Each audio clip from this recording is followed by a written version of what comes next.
guys, welcome back to my YouTube channel. My name is Agatha and I'm back with another video. Thank you so much for my new subscribers. Welcome to my space. And for my returning subscribers, thank you so much for the continued support. I never take that for granted. As you might have seen on my thumbnail, we are going to talk about why many YouTubers are taking their time off. Maybe they are retiring or they are quitting off YouTube. I know I might not be the right person, as I have thought before, to talk about this particular topic because I'm an upcoming, but why not? I have my 2 cents and I'm here to share them with you. So don't go too far and see you in a bit.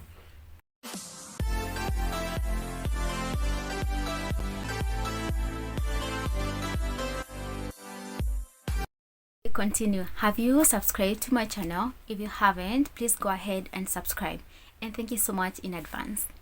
Now, before making this particular video, I was really contemplating a lot on whether to make it or not.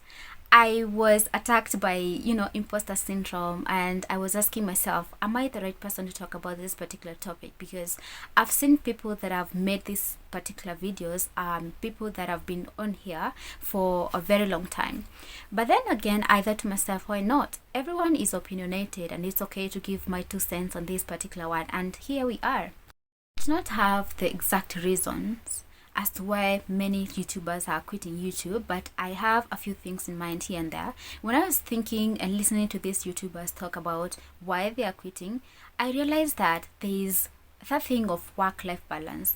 Before you started YouTube, you started out, perhaps you had a job, you were doing something different from being a YouTuber or a creator, and as time went by, you now became, like, the business grew and you're at a point whereby you need some help. You need some people to come in, chip in and help you with some work because it has become a lot. And now you're thinking to yourself, am I really going to employ people and do that business like any other business, start managing people? Yes, I need their help. I need perhaps an editor. I need someone to work on my thumbnail, or I need someone to work on my graphics, depending on the kind of content that you do. And you're thinking to yourself, do I really have to do that, or do I have now to start managing people? When you are working with people, it's not easy. It's not easy because you are now their boss. You started out working by yourself and you wanted to work with yourself, and now you're becoming a CEO of somebody. You're becoming, people are depending on you. They want their salary. By the end of the day, they are working with you because they want to achieve something by the end of the day. Yes, of course, managing people is work on its own. It's not easy, and I can tell you for sure, because this doesn't only apply on people that are in only people that are in the creation industry. It applies also on people that are in business, and entrepreneurs can tell you for sure that when you're starting out, it's easier because you're just doing it by yourself. You're loving the progress, you're loving how things are turning out, learning every single day, and the changes, adaptability that comes with it's incredible. You're loving it. But when it grows and you need some help, it becomes challenging. As the workload increases, it becomes challenging and more tiring with time. And if you've been talking about a particular thing for a very long time, trust me, there's boredom that comes with that. There's a lot of boredom that comes with talking about the same thing, over and over again for decades and decades to come. It's more like, being employed somewhere and you're working as an accountant for years and years to come. I mean, it gets to a point where you feel exhausted. You feel like, you're tired of doing the same thing over and over again. It's the same thing with creation.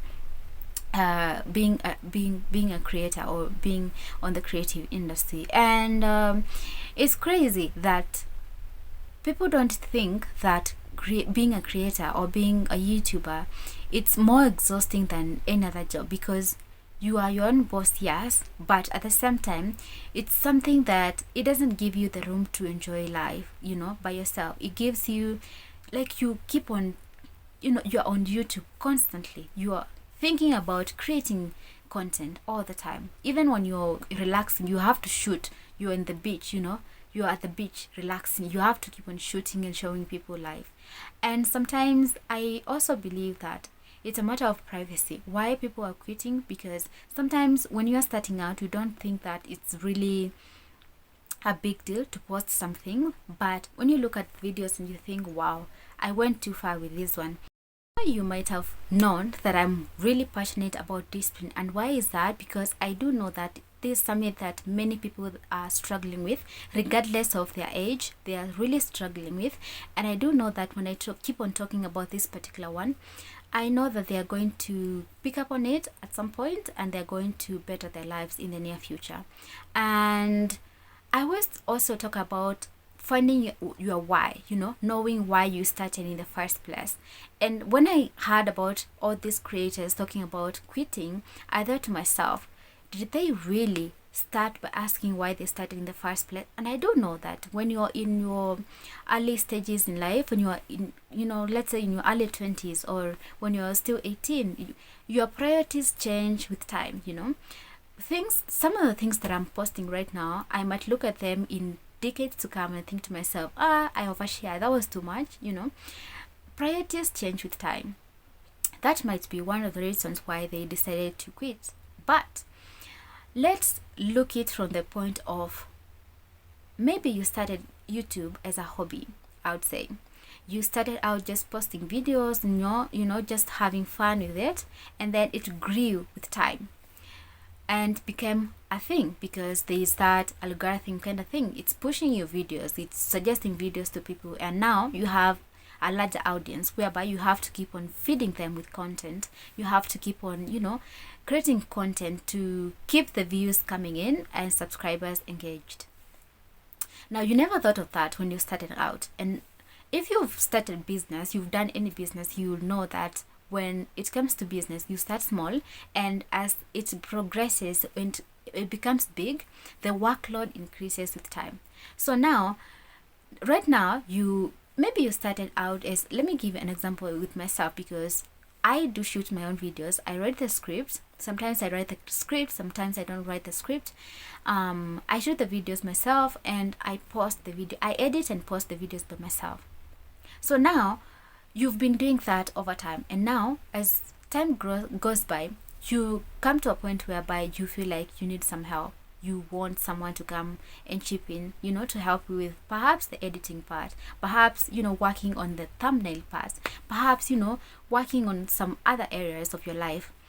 Now, remember, you started out because you loved being creative. In as much as we are doing YouTube, I do know that we love the YouTube part of it because of being creative. You're being creative. Now, whether you seek to do this by yourself all through, you want to be doing the YouTube thing all through, you don't want to employ someone in the near future, you want to be shooting the video by yourself, you're going to edit it all through, from now to decades to come, or whether you want to include someone else to come chip in and can help you in editing the videos, and perhaps working on the thumbnail part or working on the graphic design part, regardless of whatever, whether you choose either of the two, everything has got its own consequences. And let me tell you how. If you choose to work by yourself, a time will come whereby you've been doing this over time, you've been doing this for decades, and it becomes exhausting. It gets to a point where you feel exhausted, you feel overwhelmed. It's a lot. And also, if you employ someone and you employ other people, to work with them, now the job of being creative shifts from being a creative to kind of, you are now managing workers, you are now managing people that are working for you. So either way you are still undergoing through some kind of pressure. It's overwhelming even at some point. So what I would say is that know yourself, know what works for you. I've talked to people and they have always told me that they know for a fact that they don't want to create something that is too big, that they have to employ many people to work with. They do know that they do not want anyone to come in, maybe the editing part, to just chip in and help them in one way or another, but they wouldn't want to put many people to work with them in this journey. I know also other people that I've talked to them and they are like, you know what, I'd like to work with a group of people whereby someone is, you know, writing the script for me, because being creative is a journey. It's work on its own, and sometimes you might not be in the right space to come out with ideas of making the video. So getting someone to write the script for you, and now you do the video by yourself, and then getting another person to do the thumbnail, the graphics, and all those and edit, it's work. Know what works for you and go with that. Don't follow anyone's path. Just pave your own path and go with that. I hope it makes sense. Additionally, I feel like it's perhaps a matter of growth, because when you were younger, you were thinking differently and your priorities were different. You know, we were thinking of how I'm going to create more YouTube videos and perhaps take this channel to another level and make this amount of money and all that. And looking at it, I feel like many of the YouTubers that have quit, I mean, many of them have made millions and millions of views, and that translates to how much money they're making depending on their, you know, what they talk about in their channels, and they've made enough to want to quit, I would say, and want to focus on other things. Now, thinking about it from that perspective, I think that as time goes by, even when I was younger, my priorities were different, and now I'm at this age, my priorities are different. Maybe in a decade to come, my priorities are going to be different. One thing I know for sure is that people change and grow and outgrow things with time. And as much as something that you are passionate about, you outgrow it with time. And so I feel like from that angle, that is why one would want to retire or would want to quit at the end of the day. At the same time, there's a lot of competition when it comes to TikTok and YouTube. I've known TikTok to be one platform that is growing so fast, and when you look at the brands, they are focusing more on a platform whereby they can reach as many people as possible in the fastest way as possible, and you don't really have to create a 10 long video.